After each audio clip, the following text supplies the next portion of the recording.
everyone, welcome back to Career Launcher. My name is Aparna Aman and today I am here with your weekly digest. So आइए इस video में देखते हैं कि इस week की क्या क्या ऐसी खबरें हैं जो आपके लिए आपके एग्ज़ाम पर्सपेक्टिव से इम्पॉर्टेंट रही। तो जो टॉपिक हम लोग इस बार कवर करने वाले हैं वो टॉपिक है ये चारों। ठीक है, हम शुरू करेंगे draft digital personal data protection bill 2022 से। Then we'll talk about the framework to protect consumers from fake, deceptive reviews in e-commerce. Then we will talk about the loss and damage fund at which your COP27 is ended with.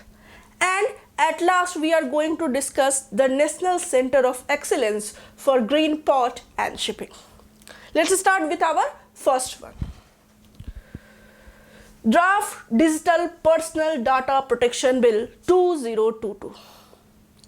देखिए, हम जानते हैं कि digital चीज़ों ने जितनी हमारी ज़िंदगी को आसान की है, पर उससे जुड़ी बहुत सारी ऐसी चीज़ें हैं जो कहीं ना कहीं हमारे जीवन को आसान नहीं करती बल्कि मुश्किल में डाल देती थी। जो एक प्रिवेसी नाम की चीज़ होती है कि आपका डाटा आपके पास प्रोटेक्टेड है, आपका खुद का है, कोई देख नहीं सकता, this all are kind of myth now. क्योंकि हम अपनी सभी चीज़ों को क्लाउड में स्टोर करते हैं, जहाँ से कोई भी अगर उतना पावरफुल है जो उस क्लाउड को हैक कर सकता है, ही हैज़ आवर डाटास। सो इस वजह से कई बार ऐसा होता है कि हमारे फंडामेंटल राइट्स में हमारे पास राइट टू प्राइवेसी है, उसका ब्रीच हो जाता है। इसी सब को लेके जो है लगातार चर्चाएं चल रही हैं और इसी को मद्देनज़र रखते हुए सरकार ने एक नए बिल को, मैं नया बिल तो नहीं कहूँगी, ये है पुराना, पर इसमें एक अमेंडमेंट पेश किया है। सो देखते हैं इसके बारे में क्या है ये। So the central government released the new draft digital personal data protection bill 2022 and इसका जो है it is expected to introduced in the parliament during the 2002-03 budget session। 2023 में पार्लियामेंट का जो बजटरी सेशन है उसमें इसको पेश किया जाएगा लोकसभा में ताकि ये पारित हो सके। ठीक है, अच्छा, मैं जैसा कह रही थी कि ये बिल नया नहीं, पुराना नहीं, सॉरी, ये बिल नया नहीं है, ये काफ़ी पुराना है। सो इस तरह के बिल का जो पहला ड्राफ्ट है ये 2018 में ही तैयार किया गया था, जिसको जस्टिस श्री कृष्ण कमेटी ने सुझाया था। और ये कमेटी क्यों गठित की गई थी? So it was constructed to set up to provide recommendations on the new data protection law in India. So keep this in your mind. Shri Krishna committee को नए डाटा प्रोटेक्शन लॉ को फ्रेम करने के लिए जो है गठित किया गया था और उन्हीं के रिकमेंडेशन पे जो है ये डाटा पहली बार 2018 में ड्राफ्ट किया गया था। ठीक है, फिर क्या हुआ कि इस बिल को बहुत सारे इसमें कमियां हुई, बहुत सारे जो है आलोचनाएं हुई। उसके बाद 2018 के बाद इस बिल को 2019 में फिर से न्यू अमेंडमेंट के साथ लोकसभा में पेश किया गया। ठीक है, so the bill was revised and the personal data protection bill 2019 के नाम से it was table at the Lok Sabha. अब बिल का हुआ क्या? सो होना क्या है, फिर से कई सारी चीज़ों पे जो है मतभेद हुई लोकसभा राज्यसभा में। और ऐसे समय में क्या हुआ कि जॉइंट सेशन का प्रोविजन आ गया कि जब दोनों सदनें तैयार नहीं है तो एक जॉइंट सिटिंग कर लेते हैं जिसमें इस बिल का हम लोग पारित होगा या नहीं ये डिसाइड कर लेंगे। So the Lok Sabha passed a motion to refer the 2019 bill to a joint committee of both the houses of the parliament. See, we know that the actual work of reading the laws or the tabled amendment or a table frame or a bill is actually done by a joint committee. So Lok Sabha Rajya Sabha के दोनों की एक joint committee को ये bill जो है reading के लिए दे दिया गया। But as we know that 2020 was the year of ups and downs and the most ऐसा एक समय जिस समय सब डरे थे, जिस समय सब कुछ बंद था, वो समय भी 2020 का था। सो जॉइंट कमेटी के पास रिपोर्ट तो गई, but due to delay caused by the COVID-19 pandemic, the Joint Committee submitted the report only in December 2021. 2 साल के बाद ये कमेटी अपनी रिपोर्ट दे पाई कोविड के कारण, ठीक है। Then the Data Protection Bill 2021 was introduced by the government based on the recommendations by the Joint Committee. But the bill was withdrawn because of the extensive changes proposed by the Joint Committee. ठीक है, इन्होंने इतने changes डाल दिए कि जिन्होंने bill को frame करने के लिए कहा था उनको लगा कि यार इतने चेंजेस के साथ जो है ये बिल सही नहीं है, और उन्होंने उस बिल को विड्रॉ कर लिया। सॉरी। अब देखते हैं कि ये जो नया बिल है ये पुराने वाले बिल से कैसे अलग है और क्या क्या इसमें नयापन है, जिसकी वजह से ये उम्मीद है कि आने वाले बजट सेशन में इसको पेश करने के बाद ये बिल पारित हो जाएगा। So it gives maximum control to the data principal. ठीक है, डाटा आपकी सेफ रहे, सुरक्षित रहे, इसको सबसे ज्यादा प्रायोरिटी दी जाएगी। Next, it mandates a comprehensive notice to the data principals on different aspects of the data processing.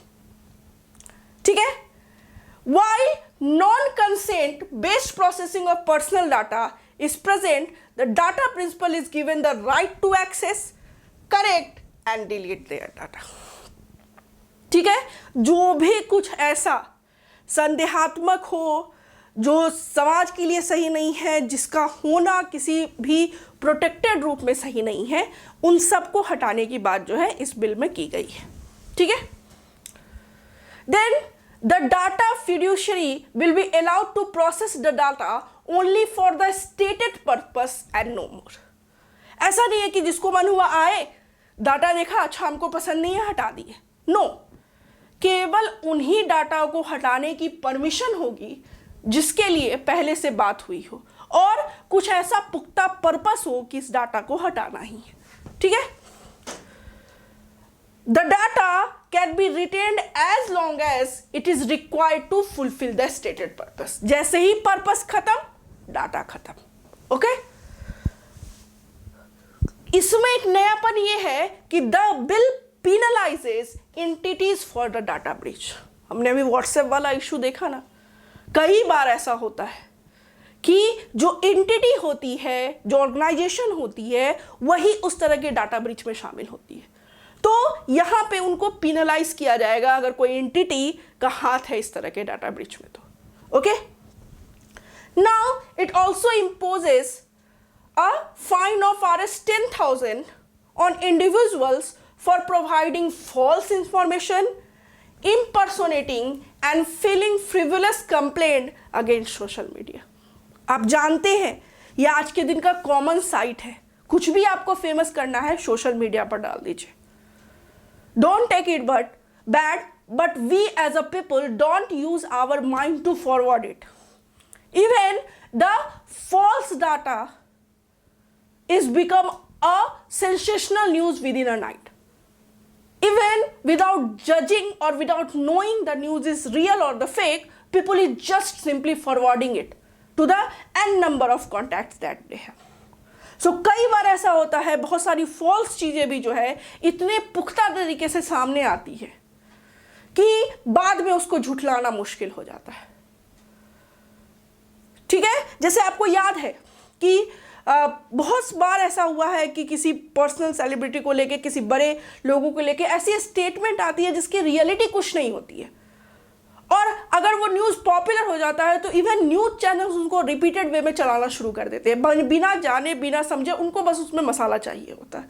सो ये अगर कोई करता है तो उसको पेनल्टी भी देनी पड़ेगी, 10,000 रुपये का फाइन भी प्रपोज किया जाएगा, ताकि किसी भी तरह का फॉल्स स्प्रेडिंग इंफॉर्मेशंस का वो नहीं हो सके। Okay, now the bill removes the explicit reference to certain data protection principle like collection limitation, allowing the data fiduciary to collect any personal data permitted by the data principal. Also, the bill removes concept of sensitive personal data, which recognizes the harm caused by the unlawful processing of certain personal data. ठीक है? सो एक तरह से जो committee है, जो bill है, जो जज करने वाले हैं, ये उसके नजरिए पे डिपेंड करेगा कि किस चीज को रखना है या किस चीज को हटाना। कई बार आपने ऐसा देखा होगा कि अगर आपका कोई पर्सनल इंफॉर्मेशन शेयर होता है तो उससे पहले आपको नोटिफिकेशन आता है, लेकिन अब इसको भी हटाने की बात की गई। एक तरफ तो ये सही भी है, लेकिन दूसरी तरफ कहीं हद तक गलत भी है, क्योंकि अब अगर आपका कोई पर्सनल डाटा ले भी रहा है तो आपको किसी भी तरह की जानकारी भी नहीं होगी। सो ये इसका एक बहुत बड़ा कौन हो सकता है जिसकी वजह से इसको आगे रेक्टिफाई नहीं किया जा सके। ठीक है? And the bill proposes the setting up of data protection board of India, और यही बोर्ड जो है इन सभी चीज़ों को रेगुलेट करेगी कि क्या रखना है, क्या नहीं रखना है, कौन सा फॉल्स इंफॉर्मेशन है, कौन सा करेक्ट इंफॉर्मेशन है, और everything related to this bill. Okay, now अगर ये हो जाता है कि डाटा आपका ब्रीच हो गया, so in this case the data is breached, the data fiduciary or the data processor is required to notify this board and each affected data principal। ठीक है? जैसे ही इस तरह का कोई ब्रीच होता है, सबसे पहले इस बोर्ड को इन्फॉर्म करना है। ठीक है? एंड जिसको इस ब्रीच का पता चला और वो अगर ये करने में फेल हो जाता है, then the bill proposes a fine of up to Rs 200 crore rupees. Okay? So basically, or in a simple line, you can say that the bill introduces the concept of deemed consent. ठीक है? Minimum से minimum consent और maximum से maximum control, यही है इस bill की बात। बट हम जानते हैं कि बहुत सारी ऐसी चीज़ें हैं, बहुत सारे ऐसे मुद्दे हैं जो इस बिल को आगे बढ़ने से रोकेंगे। क्या क्या वो मुद्दे हैं वो भी आपके लिए जानना जरूरी है। सो क्या क्या है देखते हैं। सबसे पहले, protection of the right of data principal should not make even legitimate data processing impractical.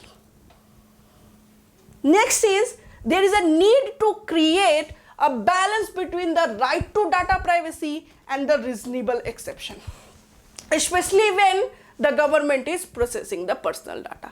Aadhaar card के डाटा कई बार चोरी हो जाते हैं, सो आपका जो राइट टू डाटा प्राइवेसी है उसको भी, और उस पे जो बैन लगा है, जो रीजनेबल रेस्ट्रिक्शंस लगा है, इसके बीच में हमेशा एक बैलेंस होना चाहिए इस बिल में भी, तभी ये बिल आगे बढ़ सकता है।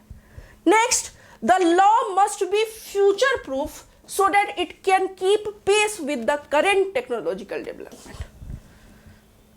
आजकल आपको पता है ना, हैकर कहीं बैठे हैं और कहीं से किसी का डाटा गायब हो जाता है। जो आपके पर्सनल प्राइवेसी का बात है ना, वो आज के दिन में कुछ पर्सनल नहीं है। सो इस बिल के लिए ये भी बहुत बड़ा चैलेंज है कि वो बदलती टेक्नोलॉजी के साथ कितना जो है शोल्डर मैच करके चलती है। अगर नहीं चलेगी तो इस बिल का 1 साल या 6 महीने के बाद कोई मायना नहीं होगा जब टेक्नोलॉजी बदल जाएगी। Okay, the rights and remedies should be made easily exercisable by data principal who have unequal bargaining power with respect to the data fiduciaries। और सबसे ज़्यादा जो बड़ी बात है वो यही है कि जो राइट्स और जो रेमेडीज प्रोवाइड किए जा रहे हैं इस बिल में, वो ईजिली इम्प्लीमेंट हो सके। क्योंकि कई बार ऐसा होता है, बिल बहुत अच्छा होता है, बहुत बड़े होते हैं, पर जब उस बिल को भुनाने की बात आती है ना, उसका एक्चुअल प्रैक्टिकल जब सेशंस होते हैं, तब वो सक्सेसफुल नहीं हो पाता। सो इस चीज़ को, ये सारे जो है इस लॉ को पास करने के बीच में जो है बाधाएं आएंगे।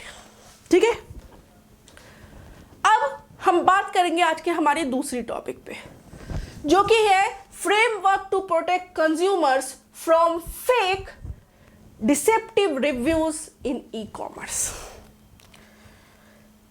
आजकल हर कोई जो है ना, अपने हाथों के फिंगर टिप पे सब कुछ चाहता है, और ऐसे ऐसे एप्लीकेशन आ गए हैं कि 10 मिनट में आपके हाथ में वो चीज़ मिल जाती है, चाहे वो सिंगल पीस चाहिए तो भी। पर कई बार आपने ऐसा देखा होगा कि जो छोटी कंपनीज, मीडियम कंपनीज या बड़ी बड़ी कंपनीज भी ये होती हैं, अपने किसी प्रोडक्ट को बेचने के लिए ना वो उसके रिव्यूज़ खुद ही डलवा देती है, और ज़्यादातर लोग, मैं हो या आप हो, उन रिव्यूज़ के सहारे ही किसी प्रोडक्ट को खरीदते हैं। तो उसका रिव्यू तो बहुत अच्छा होता है, पर जब वो प्रोडक्ट आपके हाथ में आता है ना, तब आप बहुत ही ज़्यादा डिसअपॉइंट होते हैं। बहुत बार आपने ऐसा देखा होगा कि वो नॉन रिफंडेबल होता है और आपको पता भी नहीं चलता है। जैसे मैंने एक फ़ोन केस मंगवाया, ठीक है, एंड मैंने उसमें गलती से अपना फ़ोन का जो मॉडल है वो लिखा तो ऊपर प्रो लिखना भूल गई। जब वो मेरे पास केस आया ना, तो that doesn't fit to my phone, so I called the company. जानते हैं उन्होंने क्या कहा कि मैम आपने अपना डिस्क्रिप्शन गलत दिया है, इसलिए हम आपका वो केस जो है दूसरे आपके एक्चुअल जो फ़ोन है उससे रिप्लेस नहीं कर सकते, ये हमारी पॉलिसी के खिलाफ है। एंड दैट टू जो रिव्यूज़ के उतने अच्छे थे, जब उसकी क्वालिटी की बात आई, क्वालिटी उतनी ही पुअर। सो इस तरह से कई सारे ऐसे कस्टमर्स हैं जिनके साथ फेक रिव्यूज़ के कारण बहुत ज़्यादा धोखाधड़ी हो जाता है। ई कॉमर्स की दुनिया एक तरफ तो जहां आपको आपके फिंगर टिप पे सब कुछ अवेलेबल करा रही है, दूसरी तरफ से इस तरह से फ्रॉड जो है वो काफ़ी बढ़ भी रहा है। बहुत सारे ऐसे एप्लीकेशन हैं जो चीज़ आपको 100 रुपये में मिल रही है, दूसरे वो आपको 20 रुपये में दे रहे हैं, पर उसकी क्वालिटी जो है वो 10 रुपये वाली भी नहीं है, ठीक है। सो इन सब को बचाने के लिए जो है एक फ्रेमवर्क एस्टैब्लिश किया है गवर्नमेंट ने। क्या है देखते हैं। So the Indian government has enabled a framework to set standards for publishing product reviews on e-commerce site, and the standards will be applicable from November 25 onwards. Okay?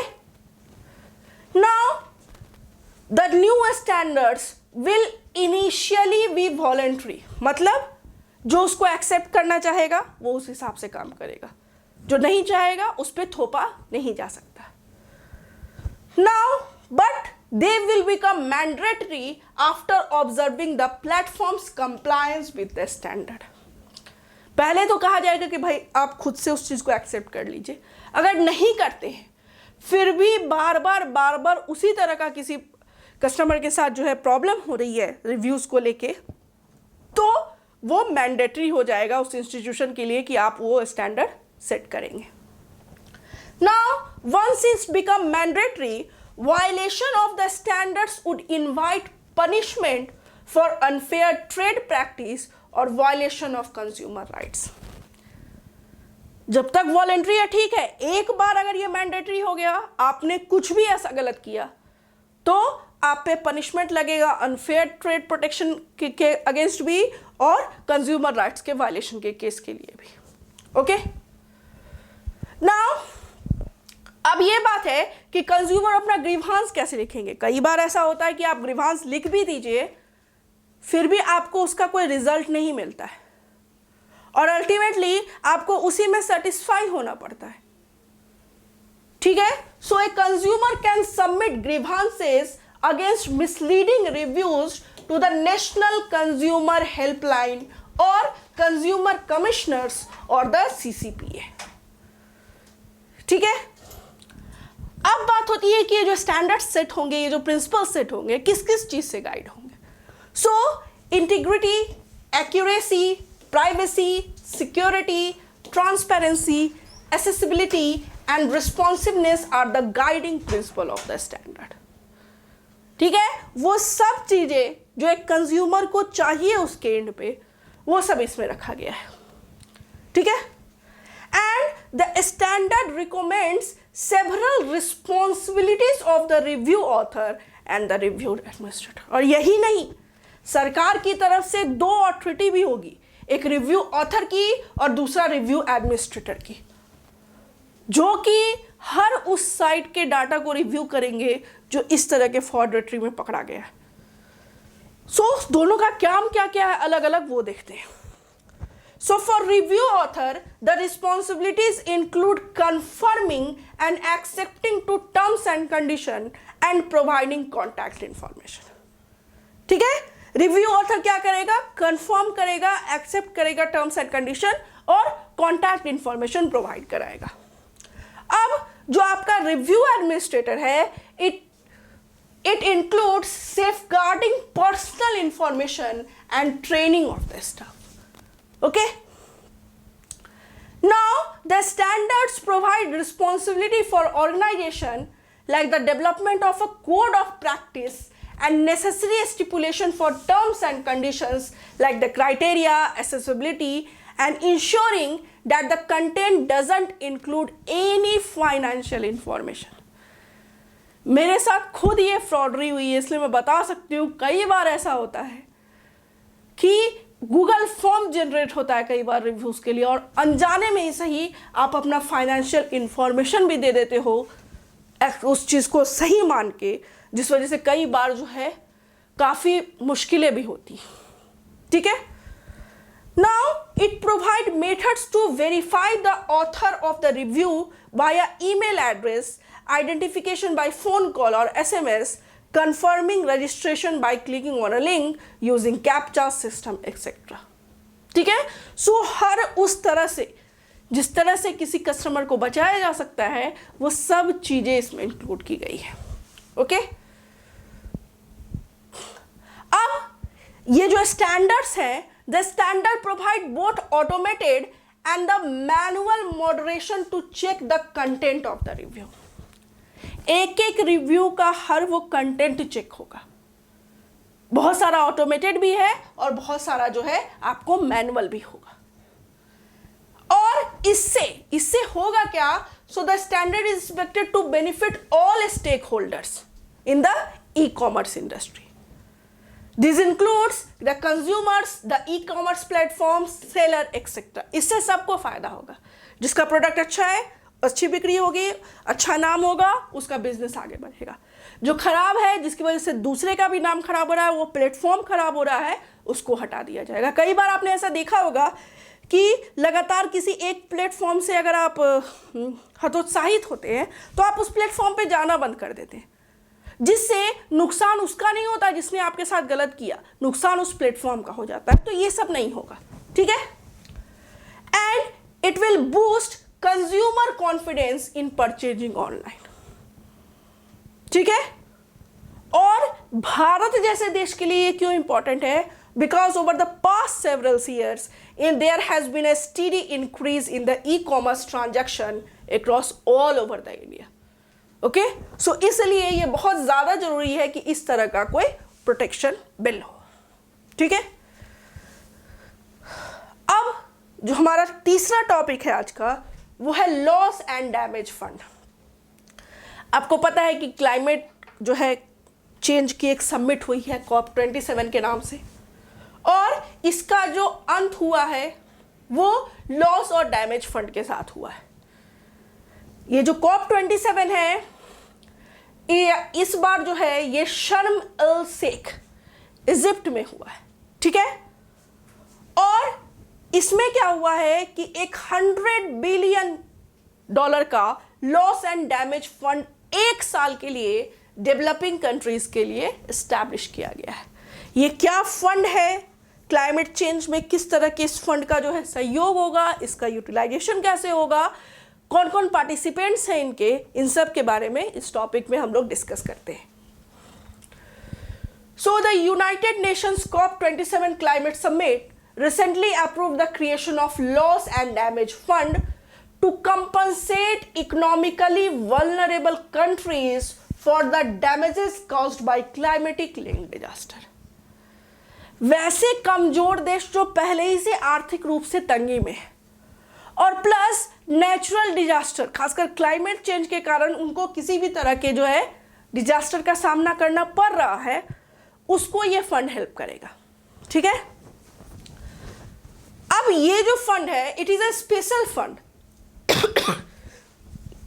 Sorry which is established to provide compensation to vulnerable countries for the damages they suffered because of a global warming. It aimed to unlock a greater ambition to mitigate and adapt to climate change.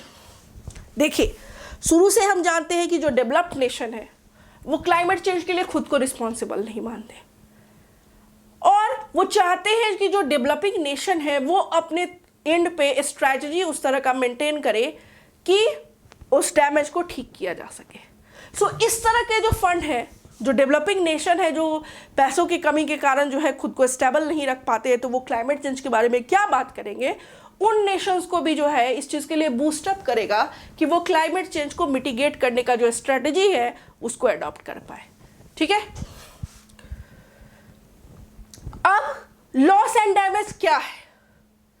सो ये एक term है that is used to refer the cost being incurred from climate induced weather extremes or impacts like rising sea level.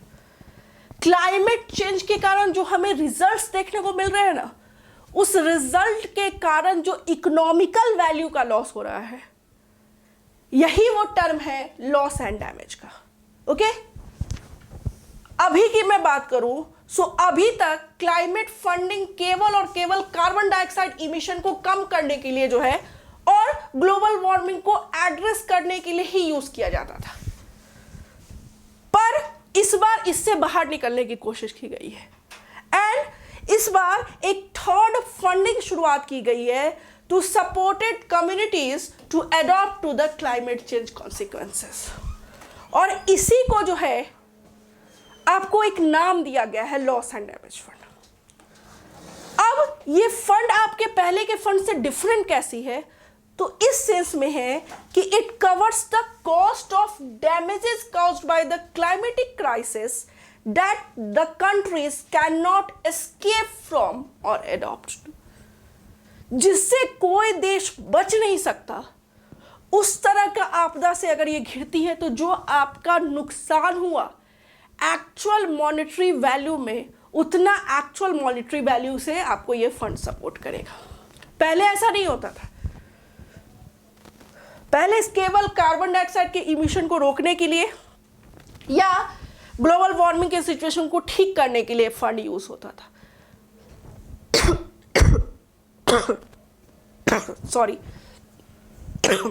Sorry पर अब क्या होगा कि अब fund का इस्तेमाल उसलिए किया जाएगा कि एक्चुअल डैमेज जो कॉस्ट है उसको इनकर किया जा सके कंट्रीज के द्वारा. ओके, पर यहां एक लैक है इस क्लॉज में, ये लॉस और डैमेज फंड में. वो है क्या कि there is a lack of consensus over what should constitute as loss and damage caused by climate change, क्योंकि बहुत सारे फिनोमेना है ना.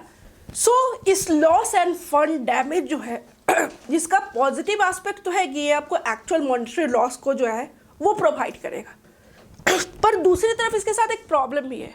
प्रॉब्लम क्या है कि ये कंट्रीज में अभी तक कंसेंसस बना नहीं है कि लॉस और डैमेज फंड में एक्चुअली होगा क्या, कौन कौन से क्लाइमेट चेंज फेनोमेना को आप इंक्लूड करेंगे. कुछ लोग कहेंगे क्लाइमेट चेंज के कारण जो है फ्लोरा और फौना डिमिनिश हो रहा है, वो भी लॉस है. कुछ लोग कहेंगे कि मॉनसून का पैटर्न बदल रहा है, कुछ कहेंगे सी लेवल राइज हो रहा है, कुछ कहेंगे एवरेज टेम्परेचर इंक्रीज हो रहा है. तो आखिर क्या आएगा इस कॉस्ट में, लॉस और डैमेज कॉस्ट में, इस पे कंसेंसस बनना अभी मुश्किल है.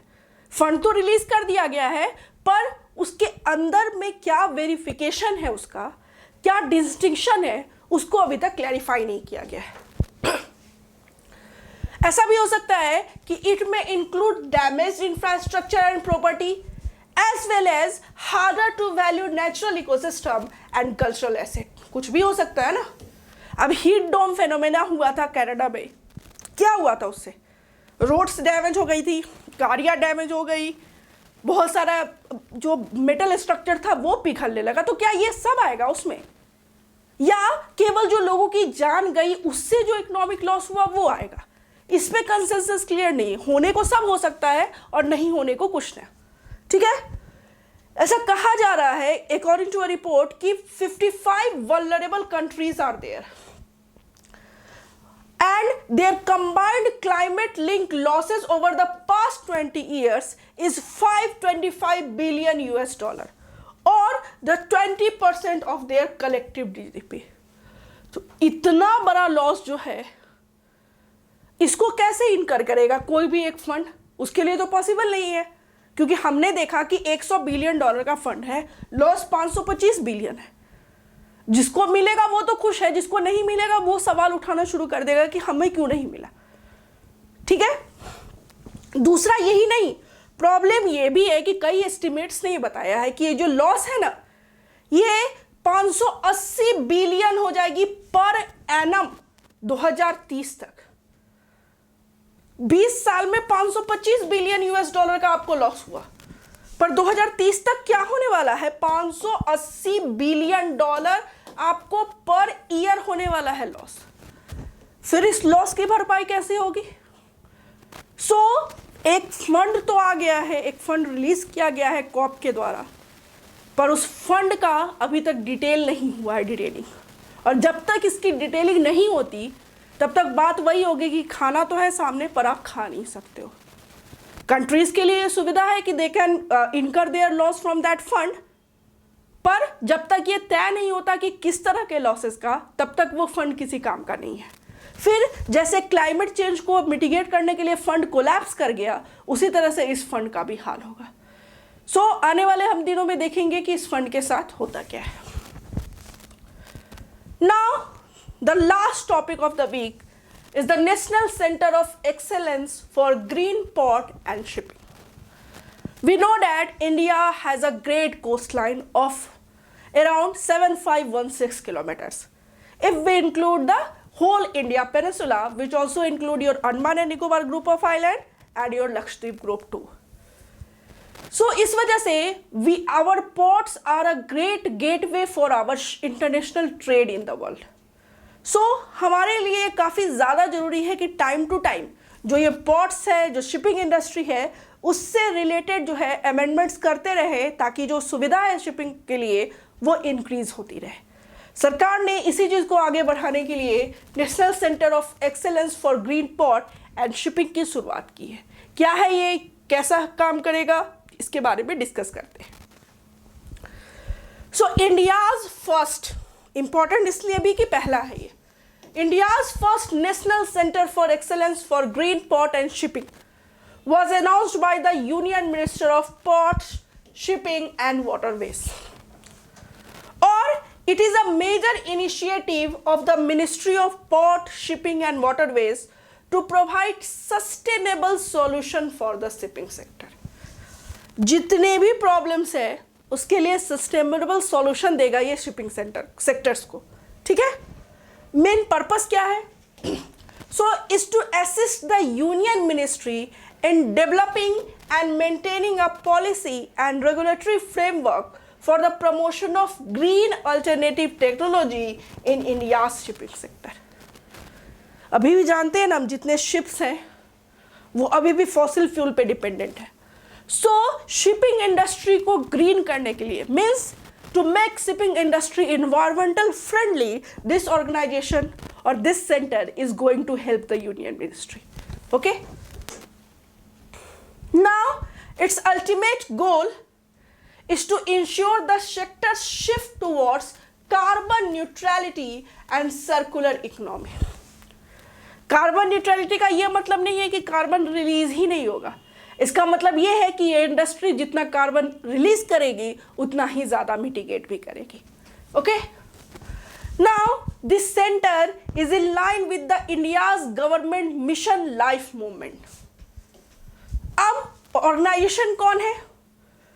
TERI, the energy and resource institute जो है, जो आपकी मुंबई में है, is the knowledge and implementation partner of this programme. Okay, and कौन कौन जो है पोर्ट्स है या शिपिंग ऑर्गेनाइजेशन जो इसके साथ काम करेंगे? The centre will be set up with the assistance from the Deen Dayal port authority Kandla Gujarat, Paradip port authority जो कि उड़ीसा का है, ठीक है, Paradip V O Chidambaram port authority Thoothukudi and the Kochi shipyard limited जो कि कोची में है। आपको गुजरात, ओडिशा, आंध्रा और कोच्चि, केरला, ये सब के जितने भी इंपॉर्टेंट शिपिंग ऑर्गेनाइजेशन है वो सब मिलके इस सेंटर को सेटअप करने में मदद करेंगे, ठीक है, जिसका अल्टीमेटली गोल है to make shipping industry more green.